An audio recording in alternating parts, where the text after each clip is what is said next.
Speakers train with Mothyna when they're ready to transition from a mediocre speaker to a magnetic storyteller.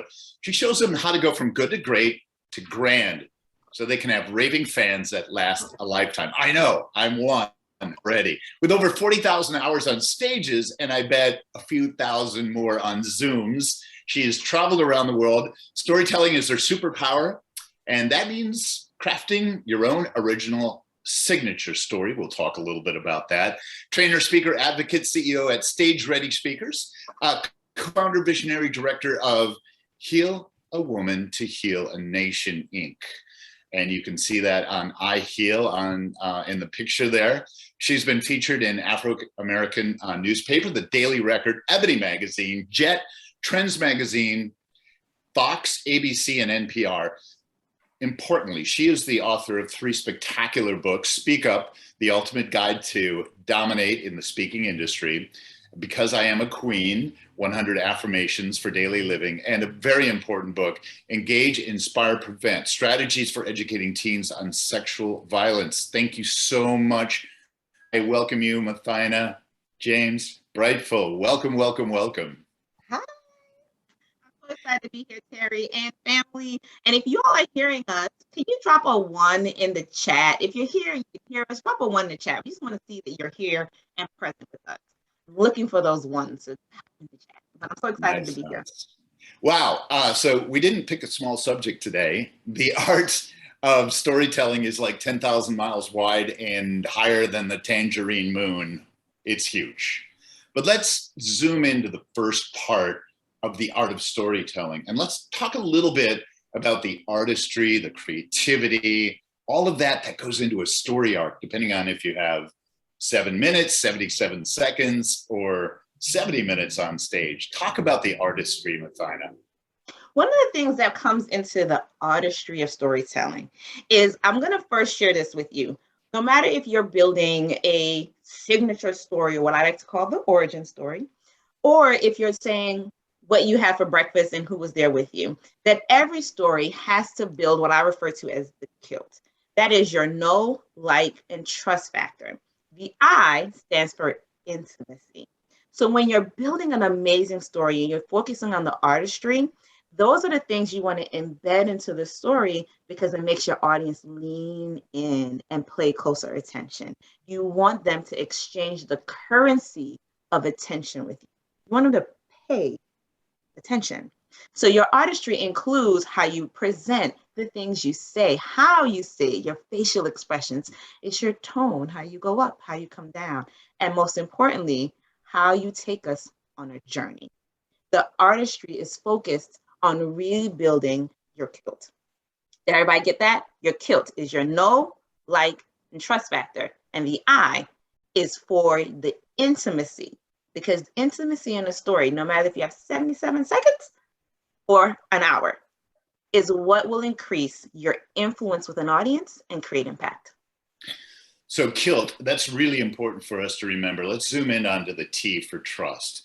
Maintaining and managing trust is everything, and having that authenticity so that the sounds we make, the words we speak are true to us and help connect to the audience. So talk about speaking from that authentic self. What I love most about using storytelling to change the world, to share our passions and the power that comes from lifting the voices of those that we're connected to in our own, is that it builds that sense of trust and intimacy. Storytelling is a universal and ancient language. It is why a movie can release across the world and have audiences raving about it. It's because it tells a story. And in every great story, there's always going to be a sense of trusting the people moving through the journey. How many of you have ever watched a movie, read a story, or heard a story, and the villain has you going, I like them, I don't like them. That was horrible. Oh, but they're so fun to watch. They're so fun to hear about. Building your trust is the exact same way. So here's why I say you're killed, right? What does your audience know about you? Building trust and intimacy is they need to know something about you. One of the things I usually tell almost every audience is I'm the oldest of 9. Everybody looked very shocked and be like, what? Exactly. The oldest of 9. So I love talking about my siblings. I love sharing who they are and little tidbits about them because it builds a sense of knowing. You heard about my bio. Do you trust that maybe I know a little something about storytelling, a little something about what it's like to be afraid on stage, but still have to show up? What it's like to really want to compel someone and share something powerful because you know the result of an audience buying into you is your mission and your passion and your purpose in the world, crossing beyond you and beyond the people you touch and moving across borders. That is what happens there. So that's the trust. That's the kilt. Beautiful, Mothyna. You referenced good movies, and a previous guest at the World Cup is Rawson Marshall Thurber, who just released this weekend the world's biggest Netflix ever release called Red Notice. But it really tests your trust when you're watching the characters like, oh my gosh, who do I trust? But when we're speaking from stage and we're speaking on Zoom, we don't want that to be a question mark. We want to establish that fast. I also feel that has a lot to do with notice, understanding and learning your audience, being interested before you try to be interesting. Can you speak a little bit to, we have a lot of young next-gen leaders from Enactus on the call. We have a lot of executives as well on this Zoom. So a little bit of tip and advice for a young next-gen leader connecting with executive audiences can be intimidating. And so same for executives. That can be intimidating, connecting with next-gen leaders. How do we cross that bridge and make that connection with audience? Can I model something for you? I'm gonna model something for you all. And I want you all, if you're here with us, to drop it in the chat. If you're watching this on the replay, act the same way, tweet us, right? So let me ask you a question. How many of you all can think of something that you could not do 10 years ago that you can do today? If you can think of something that you couldn't do 10 years ago that you can do today, go ahead and just drop it in the chat. Just drop it in our chat and send us a tweet, a message, all right? Oh, beautiful. Join a Zoom meeting. Exactly, right? Now, what if I said this? Can you think of something that you can do now that you might not be able to do 10 years from now? I'll give you an example for me. 10 years ago, I could not wake up and look at a clock across the room. I've been wearing glasses since I was in the 6th grade. Now, I needed them in the 5th grade, but now I can wake up and do it because I got lazy. Sometimes it may be about people or things that you can reach out and touch, or a family member that's moved away, like one of my siblings who moved to Atlanta. Here's what I want you to see with that example. That when we want to cross generations, that sometimes the biggest way to do that is to find commonality. All of us could think of something that we can do today that we couldn't do 10 years ago. And the reverse is true. All of us could think of something that we may not be able to do 10 years from now that we can do today. So crossing generations is about that commonality. Where do we align?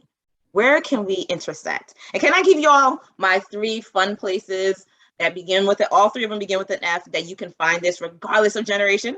All right. Let's go. Food. Oh, either they're going to love and agree with you, or they're going to go, no, absolutely not. Family. They're either going to go, what? Some of you, when you heard me say I had 8 siblings, were like, I would love a big family. And some of you were like, no way. I don't know how you survive that.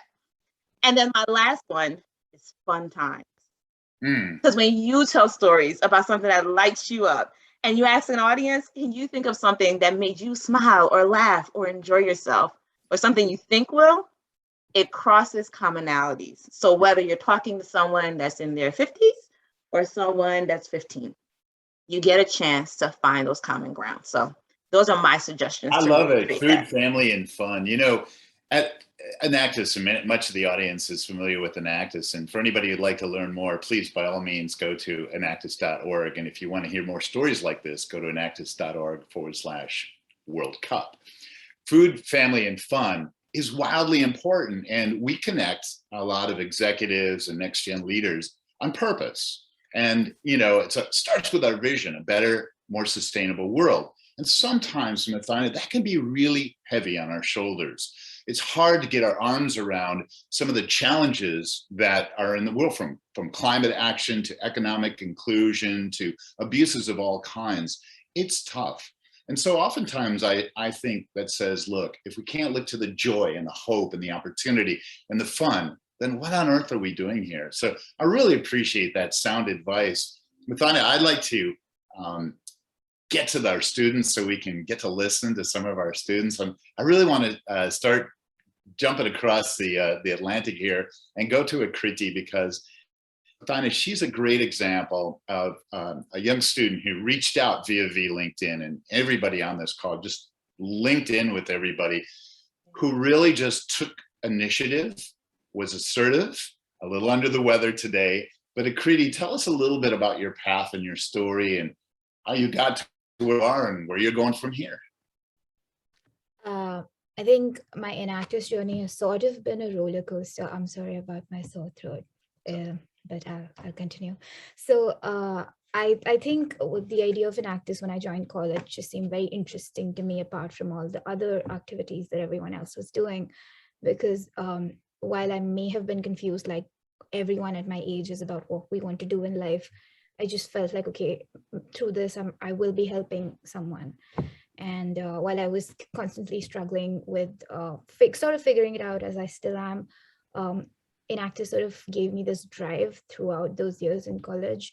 And I had this like special moment with one of the people that we were working with, sort of this woman who had just lost her son in a slum near Delhi. And we were just visiting her as we usually do. It was winter time, so we took some blankets and some sweaters for them. And genuinely, whenever we met them, we would have a good time. And these were the people that we were working with for our Enactus project. So whenever we met them, they just cheered up. But this time, we really saw that they were going through something. And meeting them was really like the aha moment for me, where I was like, yes, this is why I have joined Enactus, and this is what I'm doing.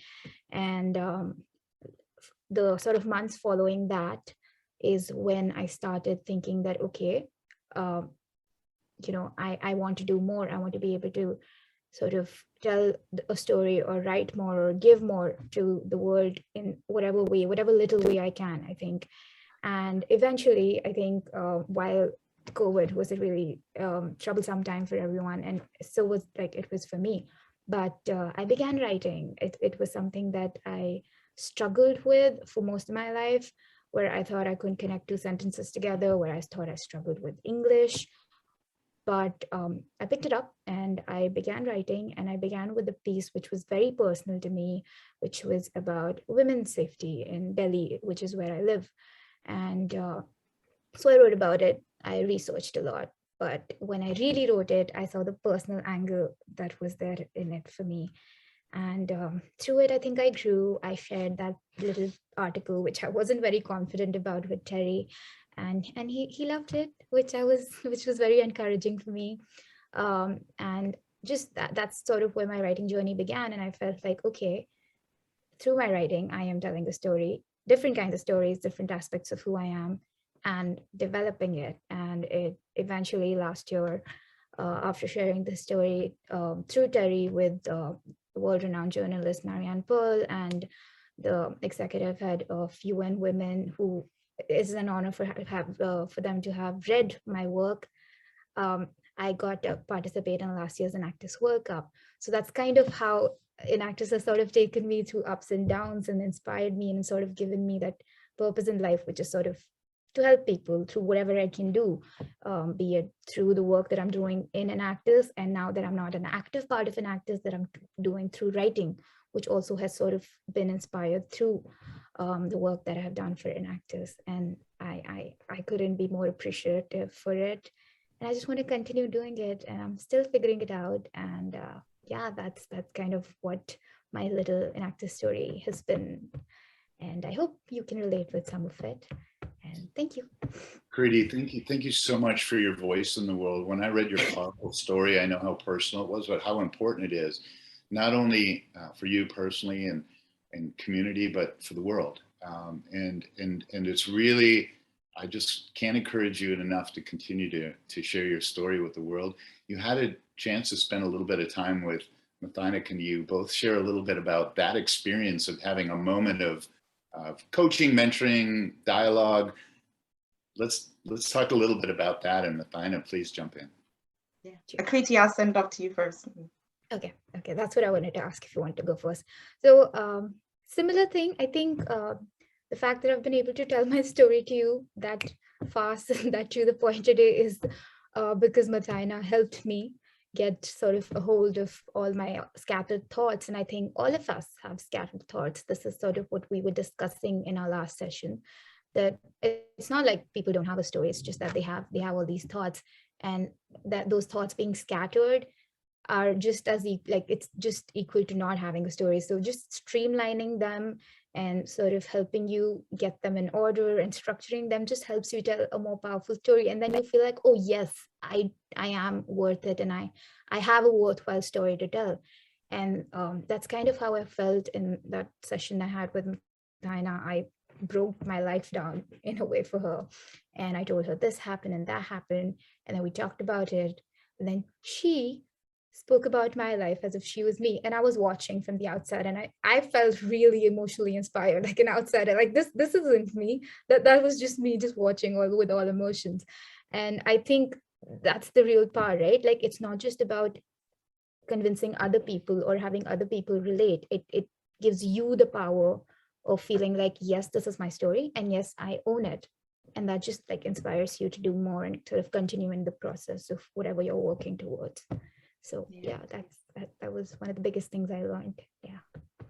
Akriti, one of the things I think I enjoyed about our session, and I think I would recommend for anyone who's considering working with a mentor or coach, is you were very much so open. You were like, that's not an inspiring story. And then you tell me about the connections you had and sister. And I was like, wait a minute, this is so good. And you also even brought it from, I remember, well, that started when I was 8. And I said, well, you were 8. And then I had my own moment, right? Where I was like, I was 8 when I stepped into a space that I didn't realize or know, or it was new to me too. And so, you know, we got commonality. I'm originally from the US Virgin Islands. And who knew that one day I would be talking to this amazing, powerful woman from New Delhi that we would have this level of commonality that would be so powerful. And that's what I think I enjoyed most about our chance to connect and talk. And then when we talked again, you shared with me how you were able to use that story that I thought was remarkable. Do you mind talking about what you were able to do with it and how it helped you after our coaching session? Yeah, for sure. So I think Mothyna asked me if I had practiced telling my story, but I realized I hadn't really been on a platform where I would have to like literally dictate my life. But in my own head, just sort of after that session, I got a trajectory in my head that this happened and this is why I'm doing that and this is why I'm doing that. So like that, those connections, once they were made in my head, it made a lot of things a lot easier. Like, for example, I had a few job interviews which were asking me, hey, why did you study maths? And then why do you want to write? But then I had a very solid answer for that. And when they asked what I want to do, I had a solid answer for that. So things like this, storytelling isn't just like the coaching that Mothyna did. It's not just for you to go ahead on stage one day and just like speak confidently, because confidence is very subjective. It comes and goes. And I think this is also something we discussed about stage fright. But it taught me a lot about myself, and it helped me during those really crucial, life-changing moments in my life where I was taking really important decisions, and I was just able to be confident and stand up. Okay, this is what I did, and this is why I did it, and I will not hesitate. So because I had a proper structure to how my life has been in the past few years and how I've changed and what I want out of my life, since they were kind of right in front of me, I was able to sort of tackle these moments a lot better. Yeah, that was really, really helpful for me. Thank you for sharing that too. And I think one of the things that showed up, and with anybody who's listening, if you have questions or you want to raise a question, we really want to hear from you. And one of the things that showed up for me when we talked, and this is what we spent about, I think, a total of 90 minutes together. We met twice officially, spent maybe an hour, then another 30-minute session together. Is that when you have an idea, and you hear us talk about structure quite a bit, because one of the things we do is I took Akriti through a framework. I said, okay, well, let's answer this question, and this question. And as the answers come through, we can then organize. The first story, and Akriti told me, was probably about 5 minutes long. And then once we organized it and reshaped it, we were still able to get 5 minutes, but she had so much more into those same amount of time as we did before, right? That there was this pathway to follow, and a framework lets you do that. And it doesn't have to feel like everybody else's, because your story will always be yours, right? Every story that's going to be powerful and has an origin to it is going to talk about what birthed you, what was your genesis, and what started you on this passion project. It's going to talk about then what battle did you face? What are the things that you came up against that you said, no, I'm going to surpass this battle so I can share this passion and this purpose with the world. And then when I say BBK, the K really stands for how you infuse that kilt into the story as well, so that everyone wraps into it with you. Akriti, thank you for your voice in the world. Your story is so powerful, and it's not an easy one to tell in a very paternal country, and you in a world, you're breaking through walls, and your voice is so important. And I see when you stand for something, others will stand with you, and you will start a movement. I even see in the chat, from Vriti, Jane, and Marissa, and others who say, "Go, Akriti, go!" And so keep going. Lord, to you, thank you for, sharing that voice for such an important and passionate story. Thank you. Let's take a look at the audience and see if there's a couple of questions here. Kilt and the 3 Fs, found, family, fun, fabulous. I really appreciate that. As I say, we work in such a challenging space. Sometimes it gets overwhelming. It's a lot of weight on our shoulders. But when we really get to know our audience, and one of the things I hear is, the opportunity to be interested versus trying to be interesting. Yeah. And I often think, when we close our eyes and think about the person that had the most influence on life, it's typically over 90% of the time in surveys, what comes back is somebody who was interested in you. Yeah. A mother, a sibling, somebody there that took interest in your life and your success. And so starting with interested versus interesting, and interested in your audience oftentimes brings your story forward and your voice into the world. Great. Daniela, I'm going to look to you to see, I know we got some activity in the chat there, and I want to, while we do that, talk a little bit more about stage fright. I first met Mothyna, I met you on a platform called Clubhouse, and our photos aren't even up, right? It's just our voices, and people are very intimidated, especially like when there's a cue line and there's that moment before, like I'm going to walk up the stage or I'm going to speak next, and then somebody before you speaks and you're like, how am I going to do this? What are some of the tricks of stage fright, whether it's virtual or actual? There are a couple of things that I share that works across genres, right? And I see hands going up, so that's really exciting. So here's one thing. So one, identify that what is it that you're really afraid of? And when I say identify what you're afraid of, know how it actually shows up for you. So I have a friend, for example, that standing on the stage and then talking, frozen. So instead, what we would do is we would mic her before she walked on stage. The host would introduce her, and she would start talking before walking onto the stage. Nice. So she's talking as she walked. And what did that do? I'm already talking. So by the time I'm front and center, I can just keep talking. And that's how we really work through that stage fright. So I would tell people 40,000 hours, yes, but I still get nervous. I was nervous about today. Why? Not because I didn't know what I know, but you never know what could happen, right? And I'm human, so I still get nervous. So one of the ways that you saw me work with through my comfort level that you didn't know I was doing was asking you all to write things in the chat. Oh, drop a 1 in the chat. Do this in the chat. That's how I do it on a virtual platform. I look for people's names and I start talking to you like I know you, right? And I'm like, oh, I hope that the person's name is pronounced Leah. Leah, oh, nice to see you. It's so good to see that you're here. Daniela, right? So I do that on a virtual platform, and as people engage, then I might start talking. Who will be the first person to write in the chat? That's because we're working through nerves. How you do that in an in-person setting is you do something similar. So for once, you could look for ways to meet people. And I would say just find one person and just ask them this one question. Hi, what brought you here today? Now they could say, oh, I'm here for the meeting. I'm here for the conference. My job sent me. Oh, I'm really excited about this. And then it just opens the door. For most of us, because I'm actually pretty introverted, people don't realize that because I speak for a living, but I really am. It allows you to find somebody in the audience that can be a friend to you. And I promise you, it happens every time, unless you're in a room full of 1 million people. But usually you can step on the stage and you will find that person in the audience, even if they're a few rows back, and you can see it, look at them and go, hey, how you doing? And they're going to be in the audience and everyone's going to look. It's beautiful. It also invites you to be very, very present. Sometimes people have what they have in mind prepared, but they forget there's a moment to make that extra connection, either with the speaker who just spoke before you. I use a similar trick. I typically, in a big audience, have them start by closing their eyes.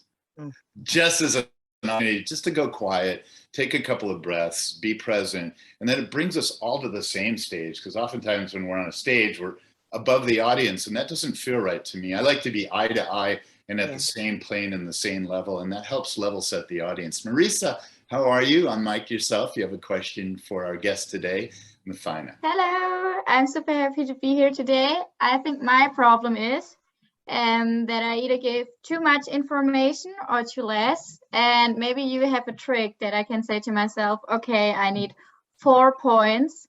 I think when I'm prepared, I'm super good because I prepare a lot and I sit there and talk to myself 5, 6 times what I want to say. And then I'm super good when I have to go on stage and I'm on point. But when I have to do it spontaneously, I'm super bad because there's so much in my mind and I talk super fast, like right now, and forget my point. So maybe you have a trick for me. Absolutely, I do. So great question. It's a common one. And you were not talking fast at all. I talk fast, certainly. So I recognize when I'm with my people. So here's my trick for when you are, like, say you're on a panel, for example, right? Like today, if I was to ask you a question right now about your area of expertise, you'll be able to talk about it because it's your area and you're passionate about it. But sometimes you feel like you're going everywhere. So one of the main things so part of the reason I use frameworks, like you heard me say BBK, KILT, I use those to help me rein in my ability to ramble and talk for a long time. Because that it automatically gives me, and it will automatically give you your immediate 4 points. So if you can have an acronym or a phrase that when somebody asks you about whatever your area of expertise is, and you say, okay, make sure you talk about, for example, KILT or BBK, it automatically puts you to go 1, 2, 3, 4. So an acronym is a really good way of doing that, right?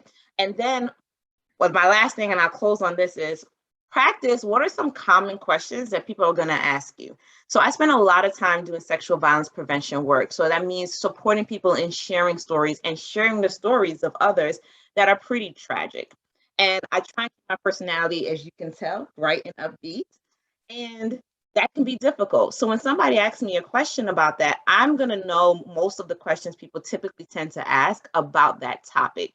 And I would have prepared a few statements that I will always give, right? And so I can talk about that forever, but I'll stop there. But breath is also really important too. Marisa, is that helpful? Some thoughts? Yeah, it's super helpful. And I'm so fascinated by the way you're talking with your eyes and your body language. It's like I want to go into my laptop and be there with you because you're so fascinating. Thank you very much. I will never see another KILT again, Mothyna, the same way. I will hear your voice and I won't think, is that guy cold? I would just go, KILT. Okay, what is it? Knowledge, intimacy. No, trust, intimacy. So that's great, because then I have the opportunity when I see you again to go, hey, I remember KILT. Yeah, exactly. And then now we got a conversation going, and that's really, really fabulous. I think it's super important. On the many, many stages that you speak around the world, what Talk a little bit about the preparedness versus the improv. Sometimes two ends of the spectrums, and a lot of people go, I got to prepare. They memorize their speech.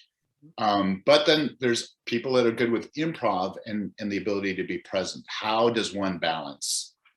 Great question. And so first answer rather, or point here is to know which one are you. If you know which one you are, because I'm gonna keep inviting you all to write in the chat, because remember I told you all this is my trick. So if you know which one you are, drop it in the chat. If you know which spectrum you're on. Improv, I'm great off the cuff, or if you know that I'm a preparer, I need to write it all down and get it organized, just drop it in the chat which one you are. I am on the improv side. I'm the type of speaker that will naturally jump in, give me a topic, and I'll go. So what I have to do, and what you may have to do if you're like me, is I actually have to practice the preparation side of it, right? So I actually work on, and I've paid coaches and trainers to support me on repeating myself. Not because what I said wasn't good, but because I want to be able to practice the preparation side. And if you're the reverse, then you do the opposite, right? If you are a preparer, then I want you to pivot and create moments and opportunities. And the easiest way to do that, improv-wise, is to have somebody give you a word that you can use in a story or in a message, or ask you a question that you dive into. For example, if I were to say to you, tell me about a time when you were 10 where you had the best day of your life. That's a question. And you may be like, I don't know, 10. I don't know if I can think of 10, but I could think of a time when I was 13 when I can definitely tell you, right? The point is for you to think of something on the spot and just talk. And it doesn't have to be perfect. It's just practicing the muscle of what you incorporate. And again, if you think of kilt, then if you ask me that same question, I'm like, okay, what can I tell them that they will know something about me? Then they may decide whether or not they like me, but that's not the goal here. It'll naturally happen. But they'll trust that what I'm telling them is the truth. And then I can build a sense of intimacy with them by sharing something really personal about myself. Mothyna, you strike me as being very extraordinarily present. You couldn't be more present, but you have your go-tos. You have your kilt, your 3F. You probably have dozens of go-tos that are always there for you. But it allows you a little bit of both worlds. You know your way in, you know your way out. You got a lot of go-tos. For many of the audience, they're Enactus students. And we ask them to prep a lot of information. And it's even hard to cram it into 12 minutes on stage with your colleagues preparing exactly 12 minutes. And they're telling this giant story. And they're packing every moment with words. Mm-hmm. And they present for 12 minutes. Then it goes to 5 minutes, typically, Q&A, where they have to be a little bit more spontaneous. It requires the best of both worlds. And as I see the chat light up, there's a lot of preparers. And I wonder sometimes if we can over prepare and lose a sense of authenticity. That's a great question. So over preparedness only shows up when you feel nervous about the pivot itself, right? Otherwise, it works beautifully. So how do you manage that part of it? Here's what I would recommend.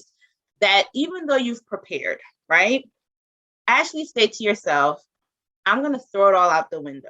This is incredibly nerve-wracking for people. Like certain things I'm a real preparer for. Like when I say I'm an introvert, I'm like 51% introverted according to all my tests.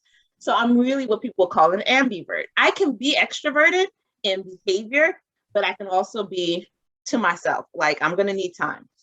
I do the same thing when preparing for a speech or something like that. There are times where I'm like super, nope, this has to be done, this has to be done, this has to be done. And there are other times where I go, so every single time before a session starts, like for example, Terry sent me some information. Oh, I want to make sure we touch base on these things. Great. So I've typed a few notes. It's funny, I'll take a screenshot and I'll post it on my stories for you all to see what it looks like. So they're little bullets. And then right before we start, I do this. I am ready for anything. There's magic in your breath, in the pause. And if anybody else is a Speedy Gonzalez like I can be, that's how I had to train myself to slow down. Because here's the thing, slowing down gives you a pause. It gives your audience a pause. And guess what? It also can create intimacy. That's part of the reason why. Let the audience be present with you. I love that. And when you make a mistake, do the same thing. Okay, I see hands. Fantastic. Yeah, we got a lot of hands. I have a challenge. So we'll go to some hands, and I have a challenge for Stanley, who says, I'm more of an improv. I usually get tensed up when I try preparing. So Stanley, I'm going to throw to you, if you're an improver, I'm going to put you on the spot here and ask you to unmute. I know you might be in a noisy location, but feel free to unmute, and then we'll go to Senan and a couple other great raised hands. Are you there, Stanley? Yeah, sure, I'm here. Yeah, I can hear you. Yeah, beautiful, beautiful. So you say you're more of an improv. Do you, and it says, I usually get tensed up when I try preparing. Is there something Mothyna can offer you here and to help? Yeah, it's usually like this. When I try preparing, I try to get very perfect at what I'm preparing for. So mostly I get tensed up because when I'm practicing and I see that I'm not getting it the way I want, you understand, I get very tensed up, and it's actually slow the whole process compared to if I'm just there and I have no option but just talk. It's actually easier for me compared to when I have to prepare. So I'll say I'm more of an improv to a preparer, because preparation, I actually, should I say I'm more of a perfectionist? I'll try to get to the perfect picture, try to attain that perfect picture I have in my mind. And when I'm not achieving that, I'll get discouraged. Do you understand? Yes, I do. Yeah. So Stanley, can I ask you a question? When you try and prepare versus just talking, are you trying to write it out or type it out in your preparation? Okay, I write it down and then I try to cram, which is very difficult for me compared to when I'm styling. Yeah. I think it's basically the cramming, the part where I try to memorize, because even when I've memorized maybe what I'm supposed to say or the story, when I face the audience and I have to see that stuff that I've memorized, I actually mix them up. And, since I actually went with a planned script, when there's a mix-up, I find it hard to actually cope compared to if I just have to speak with just my knowledge and the rest. Yep, I've got a suggestion for you that I would love for you to try, and then send me a message on Instagram or something and let me know if it works, okay? So my suggestion for you is very similar to myself, right? When I try, even though I started off as a writer, now when I try and sit down and go, okay, I'm ready, I'm writing, then I cram, or I have this moment where I'm like writer's block.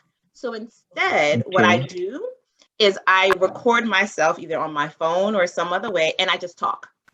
I just talk as if I'm doing it for the first time, as I'm doing it live, I just talk.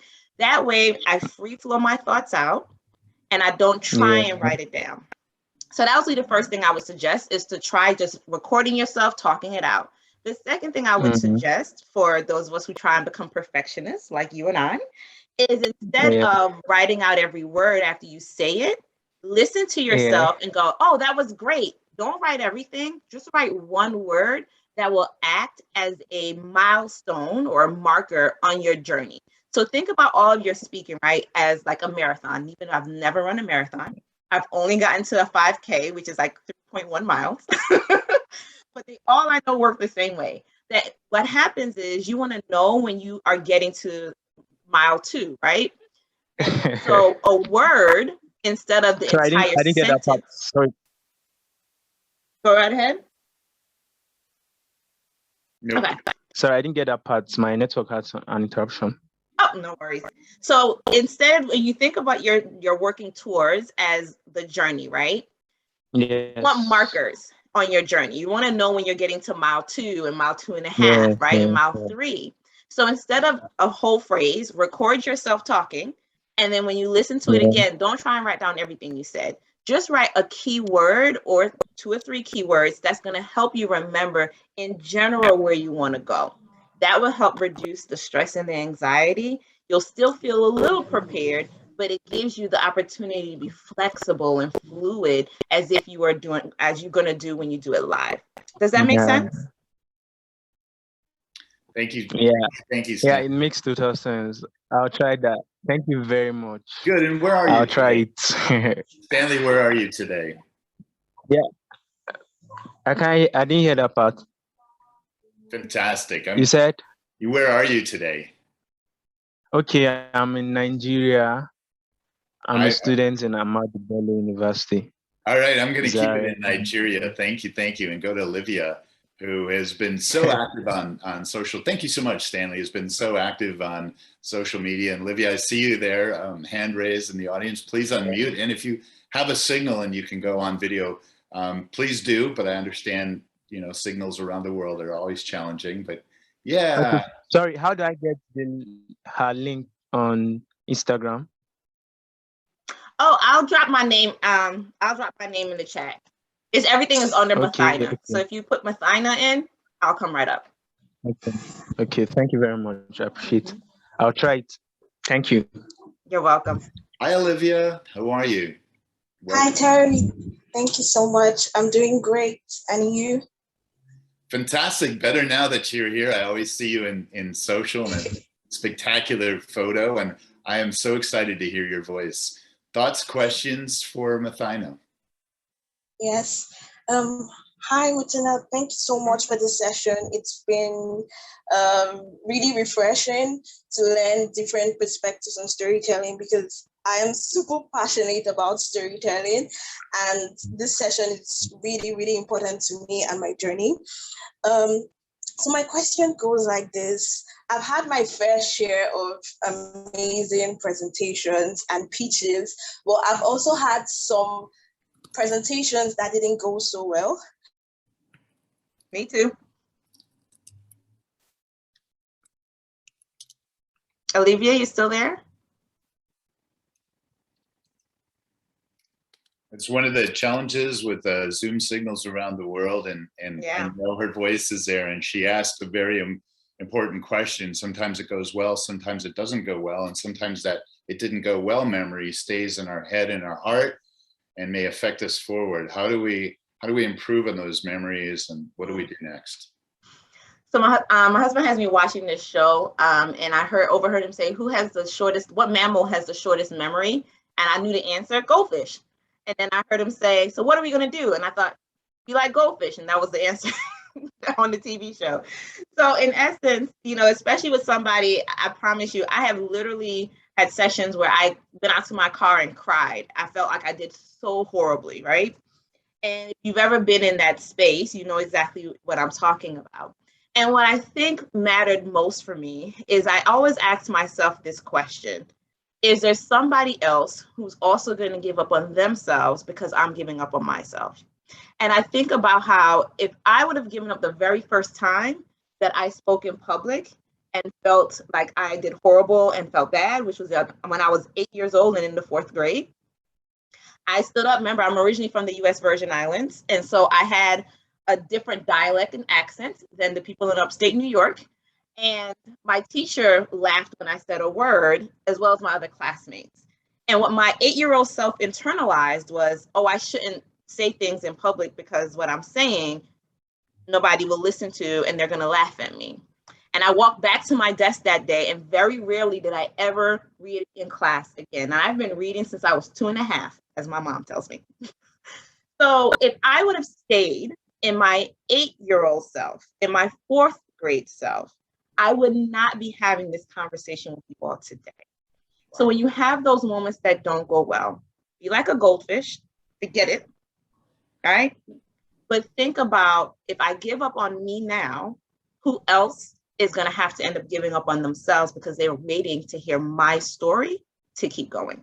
Wow, that is so powerful. Yeah, it's very emotional to know, don't give up on yourself. Now, who might else I be letting down? It's tough enough to let your own self down, but others.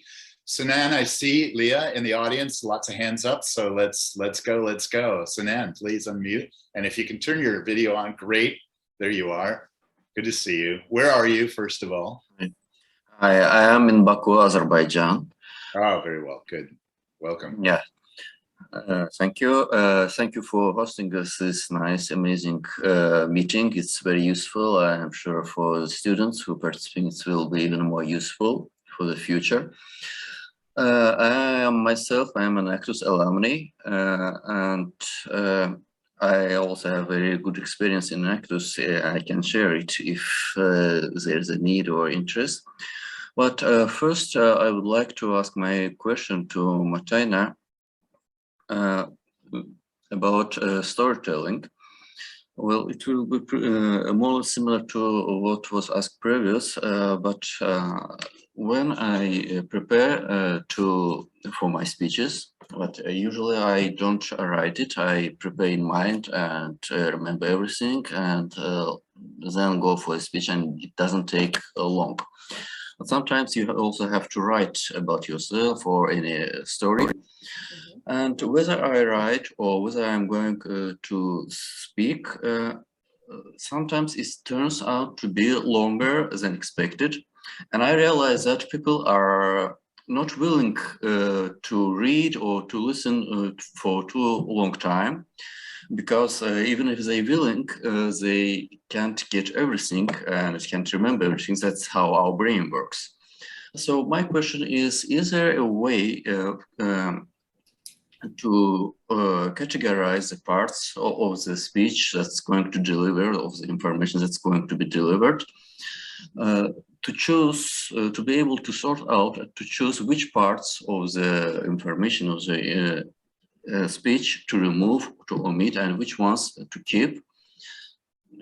So to be able to deliver a shorter and more precise and interesting speech or story to deliver. Awesome question, and editing one down, and I really appreciate how you talk about the respective time of the audience. How does one best go about that, Mothyna? Great question.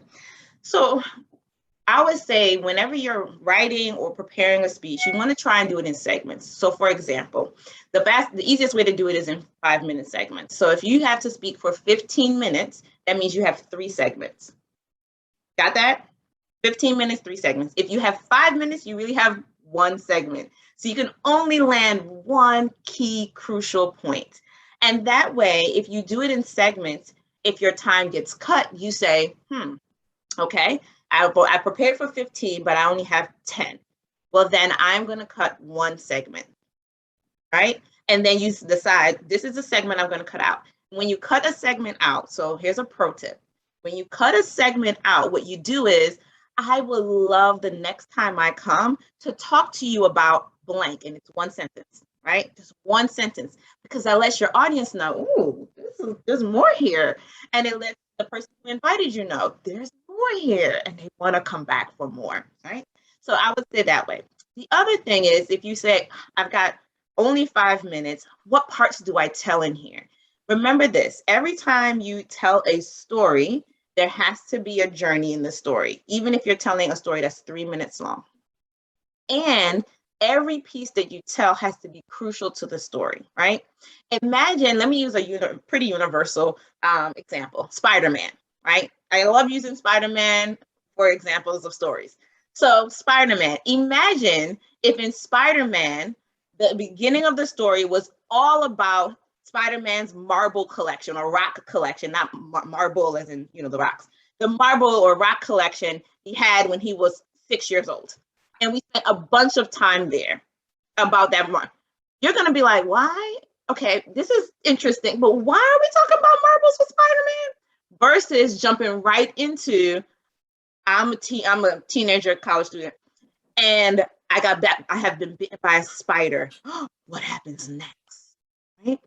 But we also can learn how to cut those pieces out. If I was going to tell the Spider-Man story, but I only had 1 minute to do it, what I would probably say is a guy was bitten by a radioactive spider and had to critically choose to be a good guy or a bad guy.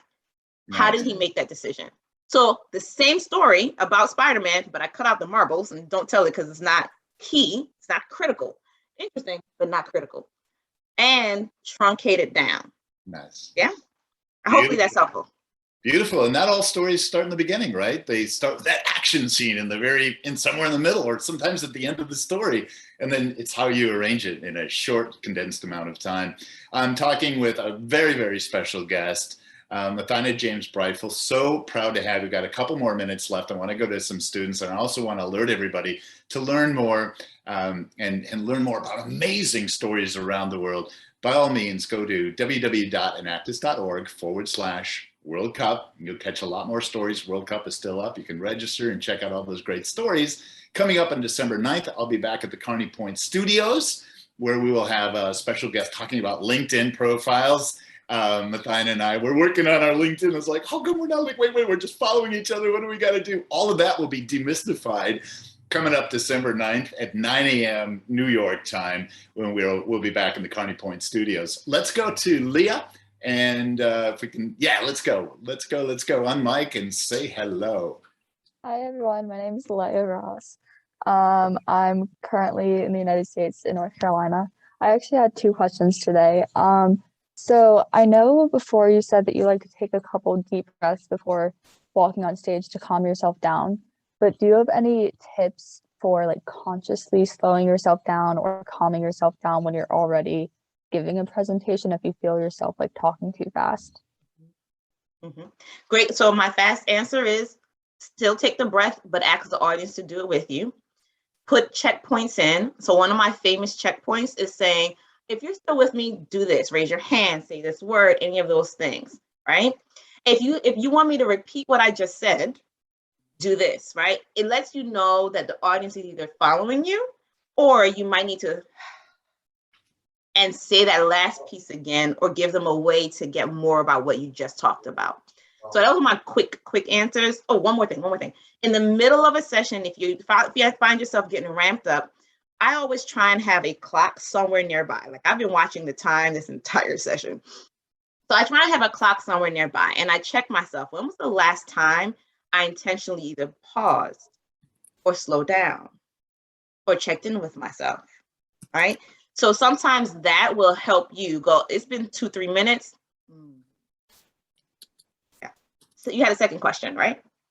Yes, my second question is, so I'm someone that likes to prepare for speeches. So when you're just like thrown in and have to talk in front of a large group, I find myself like rambling, or not rambling, but like stuttering and tripping over my words. Do you have any tips with that? Yes. First thing, when I talk about frameworks, they always help. So if you were to, so I was to ask you a random question now, you're like, start with this statement. Thank you so much for that. I'd like to share 2 key points. Saying that, you can say 2 or 3, those are my favorite ones, is 2 or 3. Saying that honestly does something in your head. It literally has you go, okay, I only have to say 1 or 2 things. And it just streamlines it for most of us. So try that and then let me know how it works, okay? So try that. I would like to share 2 points about that. Or I would like to share 3 things. How does that sound? That sounds really helpful. Thank you. I appreciate it. You're welcome. I love when you ask the audience to breathe with you. Do you mind if we just take a breath and do that, and just be present for this great moment and with deep gratitude?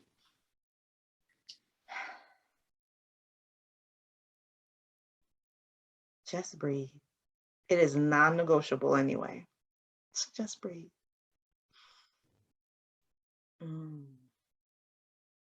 It's one of the things we get to savor in life. Yeah.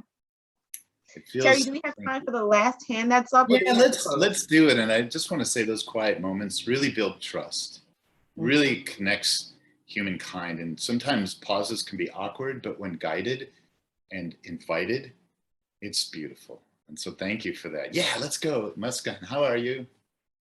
Hello everyone. So I'm joining from India. First of all, thank you, Senan. I almost had the similar question, that I also struggle with the fact that we always say, especially storytelling. This is my second session of the day on storytelling. In fact, it's almost 10:30 p.m. in India. So I always struggle with the fact that we say that less is more. How do we convey our ideas, especially when we know the attention span of the people is reducing day by day, and we have to convey such a powerful message? We have so much to tell. How do we condense our thoughts and convey a powerful message? Great question. And can I just say, I've been able to see you almost the entire time on my screen, and you're like smiling with your eyes even makes me very happy. So you've been my anchor like this entire session because I could see you the entire time. So when you want to say, yeah, they say less is more. So the question or the idea is, what is the key point? Like there's a lot of things I could teach or talk about when it comes to storytelling or any story that I want to tell. But what is the key point? What can your audience either apply when they leave you, right? What's the thing that they can walk away and either do themselves, or what's the key thing they can remember? So the reason why we say less is more is because the greatest tool in teaching is repetition. How do we teach? Like when I taught my daughter how to do her ABCs, I repeated it over and over and over again. And it was a simple cadence. Your story is the same thing. What is repeatable for your message that becomes a cadence or a song almost, a journey that your audience can go on with you and remember? Like, what is the key thing I can walk away? None of you are going to not remember kilt after today. You're like, kilt. I don't even remember what it stood for, but I remember that because it was repeated, it's simple, and it's central to the story you're telling. So that's what I want you to do. What is simple, central to the story I'm telling, and offers a cadence that my audience can repeat and remember? Is that helpful? And central. That is so beautiful. The 3 Fs. Thank you. Food, family, fun to connect. Is that helpful to you? Yes, indeed. Thank you so much. And by the way, you speak volumes with your presence and your smile. I too was watching you like, you just speak volumes already. So thank you for this moment. Thank you for the quiet spaces and places in between. Mothyna, we are so grateful to you to give up your time. I know you're a well-paid coach and a top-notch author. Gave us her time today. That's where her heart is. And she gives of that time so that you can share your voice with the world, your most important stories with the world, and you deserve a world stage. So for all you do, and Akriti, stand up for what you stand for. People will stand with you. I thank you, Mothyna, from my heart. What a great opportunity of a world-class, the art of storytelling. Please reach out to Mothyna, connect with her. I never refuse any student who connects with me on LinkedIn because you deserve the world. So thank you, thank you, thank you.